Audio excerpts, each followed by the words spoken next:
welcome to my channel, and today I'm going to be doing my August TBR.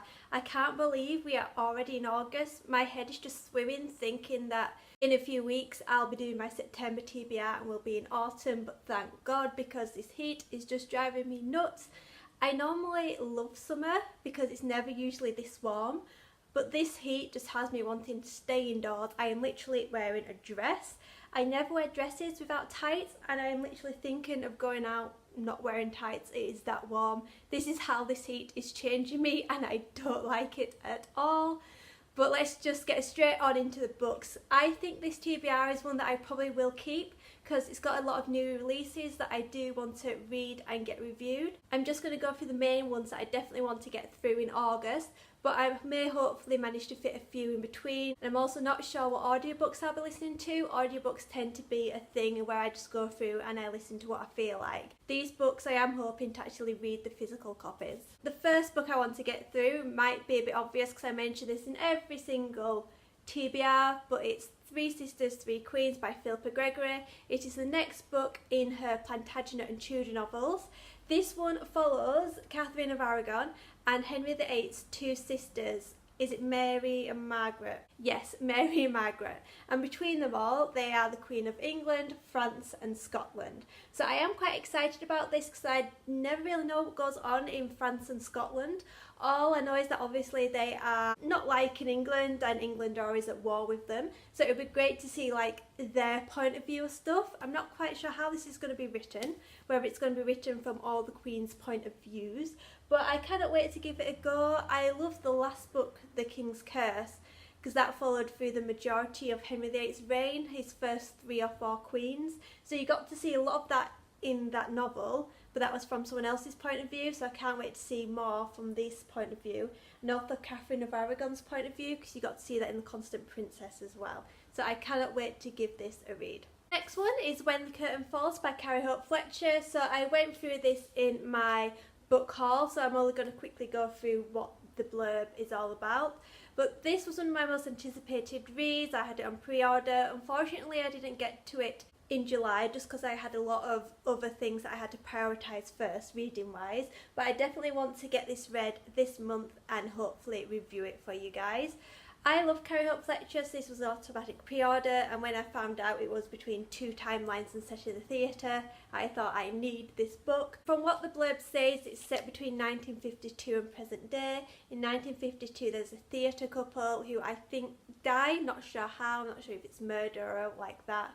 And then in present day there's another theatre couple in the same theatre, and they're being haunted by this couple from 1952. I love a good haunting story. I love a story set in a theatre. It seems like it's going to be one of Carrie Hope Fletcher's magical realism stories as well, which I do love. And Carrie Hope Fletcher seems to be getting better with every book she does, so I am expecting a lot from this book. And I also just love her covers as well. They're just so pretty, and apparently everything on the cover means different things, so yeah, I can't wait to give this a go. Then I would really like to read The Final Girls by Riley Saghir. I think that's how you pronounce it, but I'm having trouble with this name, so please correct me in the comments. I've had this on my TBR for a while, but I've only recently got it. I got it in my Amazon haul that I did a while ago. This seems like one of the thrillers where you just don't know where it's going to go. From what I know, I think it follows 3 girls who are the only survivors of a serial killer, and then years later this serial killer has come back and is picking them off one by one, and I believe it's told by the point of view of one of these girls. It just seems really interesting. I'm hoping it's as action-packed and it gets me hooked as I hope it will, because after this I've got Last Time I Lied to read as well. This is Riley's second novel that I pre-ordered, even though I haven't read Final Girls yet, just because this sounded really, really interesting. Again, I went through it in my book haul, which I will link below, and I'll just give you a quick rundown what I think this is about. This follows a young girl called Emma who was at Camp Nightingale, and 3 of her friends disappeared. Now we follow her years later as an adult, and she's invited back to Camp Nightingale to become an art instructor, and basically going back it releases loads of ghosts, and I think she's trying to work out what happened, but don't believe everything Emma says. That's all I get from it. So I'm hoping this will be really, really good. Sometimes thrillers can be a bit iffy, but I'm hoping for these two that they are going to be really good. And I also just love the covers as well, the pink and the orange. Oh, they just look so good, and I'm really hoping they're as good as I hope they will be. Another new release I want to get to this month is Reka by Noel O'Reilly. This is a debut novel. I ordered it because I liked the cover, and it's set in Cornwall and it's all about drowned sailors, which is very interesting. Upon reading the blurb, lots of stuff goes down in this that I'm not going to mention in this video because it would probably take me a while, and I think it'll be better if I do a review afterwards just so I could break down everything that happens. But from what I get from the blurb, the main gist is that Mary finds a dead noblewoman who has washed up on the shore from a shipwreck, and she's off to steal her clothes and boots because that's what people do, because this is the poor place in a poor time.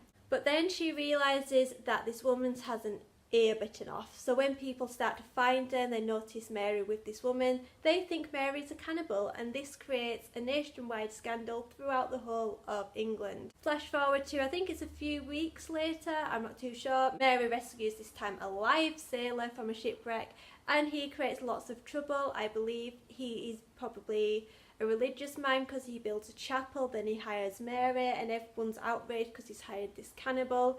It looks like it'll be really, really interesting, and looks like a lot of stuff will go down in this novel. So I'm really hoping to enjoy it because I do love a good historical fiction, and I will either do a review or I will tell you more about it in my wrap up. So those are the 5 main books that I definitely want to get through in August. Might be a bit hard because I don't have much time off in August. Might be that one of them ends up being an audiobook listen. I'm not too sure. I'm going to take it as it comes and see what it's like. So what are you planning on reading in August? If you've read any of these books, especially Final Girls, just tell me what you think, so I would love to hear your views on them. And all my social media links are linked below. I will also link my book haul below, just because a lot of these books are mentioned in the book haul. And I will see you later with a new video.